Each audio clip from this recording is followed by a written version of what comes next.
नमस्कार, आतंक स्टडी में आपका स्वागत है। आज मैं उपस्थित हूँ फिर से एक नए विषय के साथ में। हमारा विषय जो है वो इतिहास से ही है, प्राचीन इतिहास से ही है भारत के। लेकिन अब एक नया टॉपिक है हमारे पास।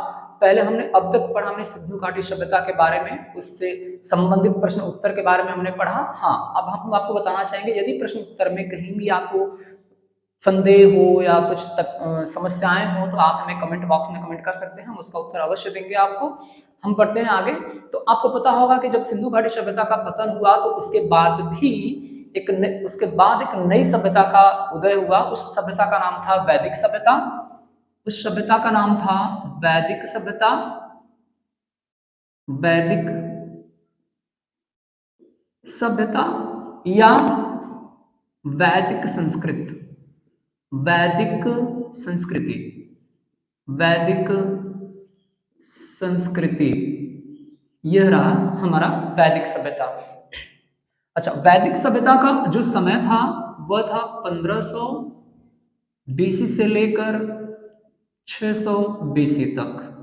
वैदिक सभ्यता का जो समय था वह था 1500 बीसी से लेकर 600 बीसी तक, यानी वैदिक संस्कृति का जो समय था। अच्छा, सिंधु घाटी सभ्यता से और वैदिक सभ्यता से कुछ चीजें हम रिलेट करें ना तो कुछ डिफरेंसेस हमें मिलेंगे, कुछ अंतर जरूर मिलेंगे।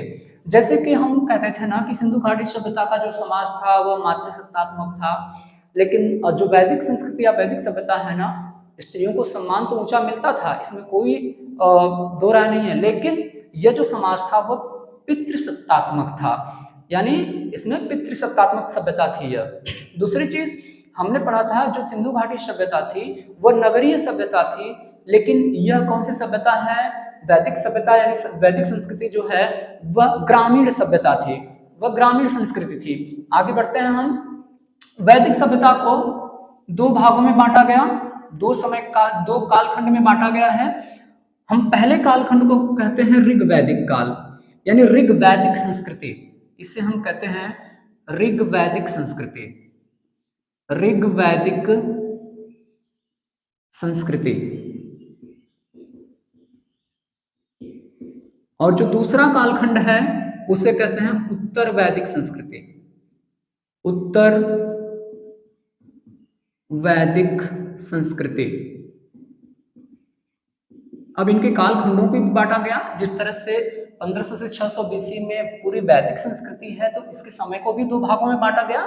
तो वह है, अगर ऋग वैदिक संस्कृति जो है यानी पूर्व वैदिक संस्कृति कह भी सकते हैं, इसे भी कह सकते हैं, और इसका जो समय था वह था 1500 से लेकर 1000 बीसी।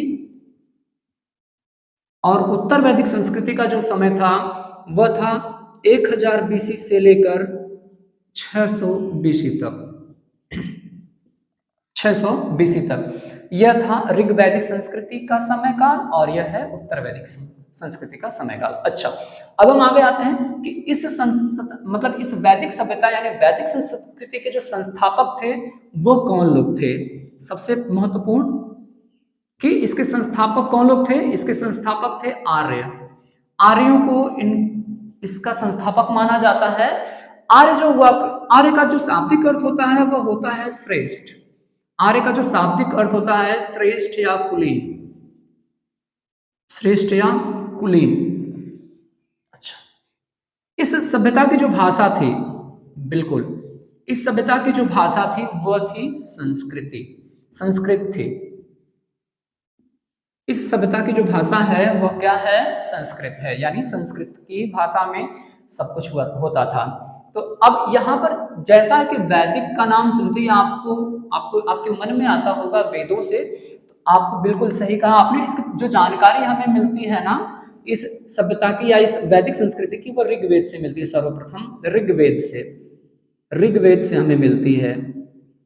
इसके बारे में जो जानकारी हमें मिलती है वो ऋग्वेद से मिलती है। आपको जानकारी के लिए बता दें या आपको जानकारी होगी, वेद हमारे चार हैं। पहला कौन सा वेद है हमारा? ऋग्वेद। दूसरा है हमारा सामवेद। तीसरा है हमारा अथर्ववेद। और चौथा है हमारा यजुर्वेद। इन 4 वेदों के बारे में हम डिटेल में पढ़ेंगे। और इस उत्तर वैदिक काल यानी उत्तर वैदिक संस्कृति यानी 1000 से लेकर 600 बीसी और ऋग वैदिक संस्कृति 1500 से लेकर 1000 बीसी को मिलाकर हम वैदिक संस्कृति कहते हैं। जैसा कि हमने कहा कि अच्छा, इस सभ्यता में भी कृषि होती थी, लेकिन इनका जो मुख्य व्यवसाय था वो मुख्य व्यवसाय था पशुपालन। इस सभ्यता का जो मुख्य व्यवसाय था वह था पशुपालन। ऋग्वेद से हमें इस सभ्यता के बारे में यानी इस संस्कृति के बारे में हमें जानकारी मिलती है। अब ये लोग जहां पर रहते थे ना, जहां पर ये लोग रहते थे, इनके रहने के स्थान को हम सप्त सैंधव कहते हैं। देखिए ये प्रश्न पूछता है आपसे, इनके स्थान को जहां पर ये लोग बसे हुए थे, इनके रहने के स्थान को सप्त सैंधव प्रदेश कहा जाता है। सप्त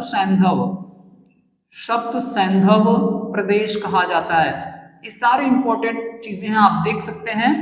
ये सारी इंपॉर्टेंट चीजें आपको ये प्रश्न के पॉइंट ऑफ व्यू से बहुत ही महत्वपूर्ण हैं सब कुछ। तो इसे आप एक बार लिख लीजिए।